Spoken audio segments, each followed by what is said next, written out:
She saw like the first 2 or 3 episodes and kind of like shut down and didn't tell me like anything about it. Like she watched it with the team like maybe a week before it came out, and like I didn't realize how big it was. Oh wow. I kind of like gave him a preface. I was like, and we didn't really know how much our filming would have been put into the show because it was brand new for everyone.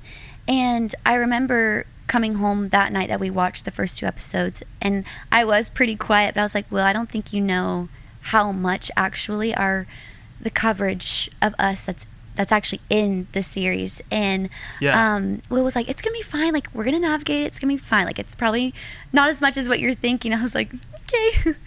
I'm just gonna be quiet now, and then when Will got to watch it, he was like, oh, okay. So Saturday after Thursday, I took her out and we went out to like 2 places, and I think maybe 10 people recognized her. I was like, oh shoot, this is like a big thing. You're taking pictures, people are stopping you, asking for a selfie. Yeah. Which was honestly like, I mean, I think my job has helped with like taking pictures and all of that, but when people know you two, it's very different, because one, you're trying to navigate like our marriage and keeping that like intentional, intimate, like between us, and it's like, well, people now know so much more about that side of things, and so you're like, whoa, this is just a big shock. But yeah, I mean, it was sweet and it was really cool, but the more of a pattern of going out to get groceries or the mall or just like shopping, like it was just so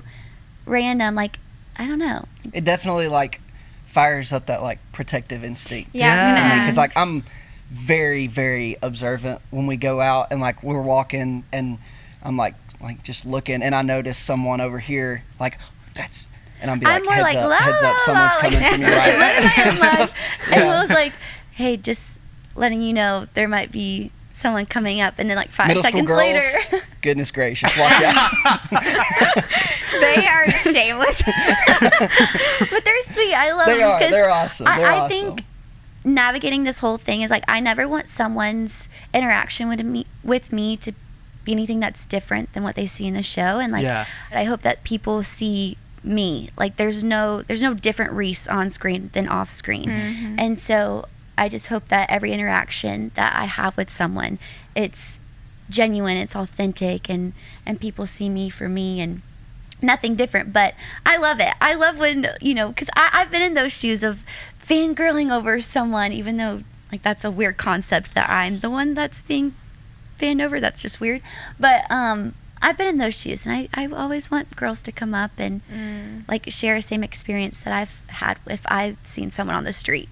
Will, what did you mean by seeing Reese shut down after the show launched? So she watched the show, and I asked like how it was, and like she like literally was curled up in the bed and not really talking about it, like not wanting to talk about it. She was like, this is gonna be big.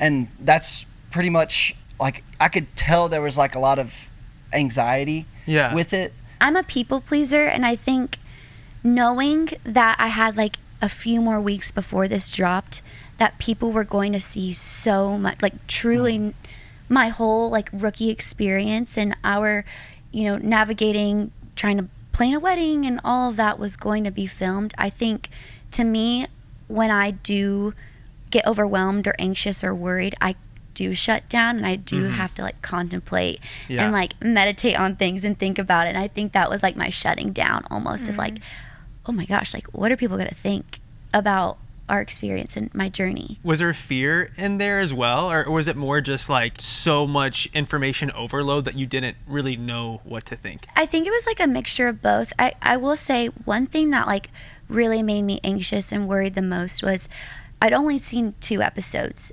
and with the exposure already on those 2 episodes, I was like, oh my gosh, we have 5 more episodes to go. Like, what else are they going to show? And, honestly, I think we love the producers, we love the directors, we love the integrity and like how much they want to uphold like this iconic standard and brand, like had full trust within that. But I just was so worried about what was going to be interpreted. my prayer was like, I hope that people, like, every intention is the same, that whole thing. And so I was just like, oh, what else is going to be shown in those 5 episodes? I think that's what I was most worried about, the unknown.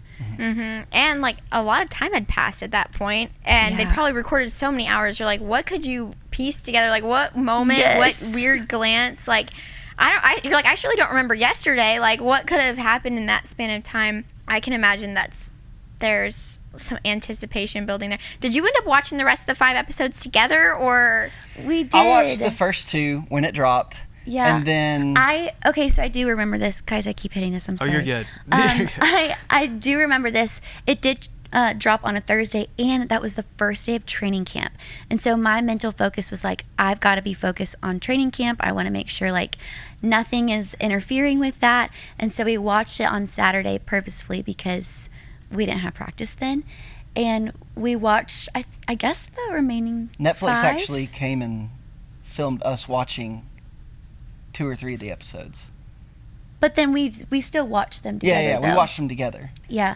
But we they had only to watched. we had to wait to watch those to get. Netflix wanted our reaction. Not all for it. 5 though, but Yeah. we did watch the rest, and I think we were like, okay, let's just take a breath. Yeah. Let's just take a breath. Let's take It a was- breath for a second. Was there anything that was in the episode that you were maybe uncomfortable with, or like realized, oh wow, that was vulnerable and I shared that and people are watching this on Netflix? Honestly, no. I think that, I'm so grateful that they honestly like highlighted all of us in like such a sweet way. I know that there was a lot of vulnerability, and that's what we wanted to show is like, we're not only these girls that, dance and have side hustles and those things. It's like we wanted to show like what goes on behind the scenes and like peeling back those layers, because we wanted to be as authentic and as relatable as possible. So I don't think that there was ever like a time where I was worried about anything that I said or anything like that. I just hope that I know I did share my testimony, and that's like already kind of like a very heavy weighted thing, but I was like, you know what, if this is the way that the Lord's going to use me, then I'm just going to trust that he has a plan, and I'm just going to walk within that, and hopefully it produces fruit. I want to talk a lot more about the show, and I want to talk about like being a Dallas Cowboy cheerleader as well, because that's such a big deal. But I think something that so many people are wondering is, you've shared about your love story on the show, so people know about you guys, but like what's the pieces of it that people maybe don't know about you? I know last year we really, really struggled with like juggling this new reality of life. And because that was our first year of marriage, it was just like a lot thrown at once. And you wanna? It felt more like when everything happened and everything started settling down a little bit, it felt more like a business partnership. Weird. And it wasn't good. I was working from 7 to 4. I'd come home, it'd be like a 45-minute to an hour drive, and then I'd start working on like content stuff for her. And like answering emails and like stuff like that, or picking up what I, left for him.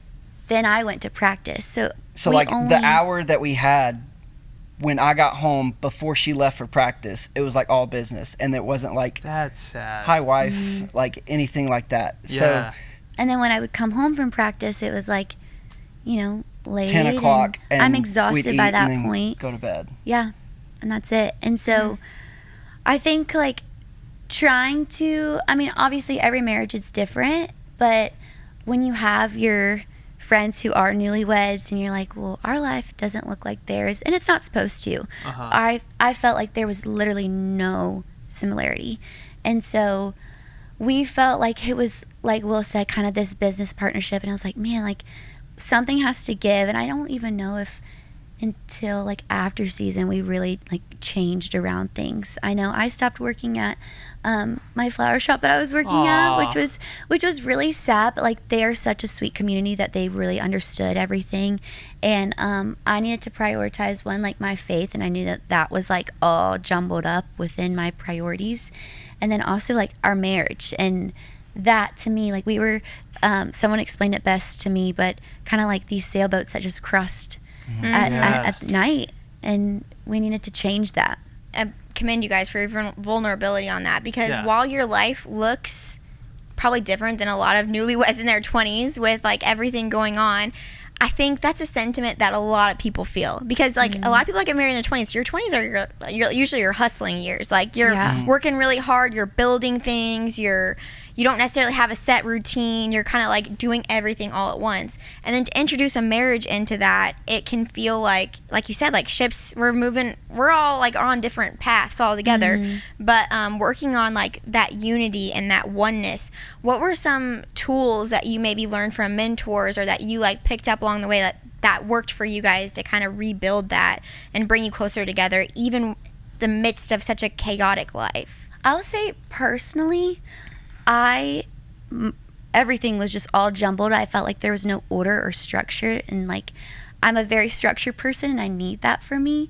And so I had a few friends who really encouraged me to speak to a counselor and just like have therapy and to walk through some things, like have someone who has no strings attached, who is truly like wanting to help. And you know, kind of, I'm gonna not quote John Deloney, but I feel like listening to John Deloney has helped us like with communication and asking questions. Just like hearing how he asks questions has helped, which I'll let you touch on him in a little bit. But I think that me personally, we're super fans. We are super fans. love John Me and Deloney Will so and much. Reese John are super Deloney, I fans. hope if you're listening, we just really, really am grateful for you.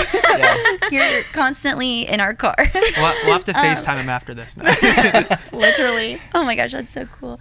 But personally, that's something that I needed to work on, because like my mind, there was just so much happening, and a lot of attacks I felt like from the enemy, just with everything that was going on. So I needed to work on that in myself, and I think that translated and helped within our marriage with communication, because when I would come home and I'm just so stressed, like I said, I'm a shutdown type person. Like I just need to like think about it, and then I get overwhelmed, where Will is like, I'm trying to help, but I didn't know how to communicate that.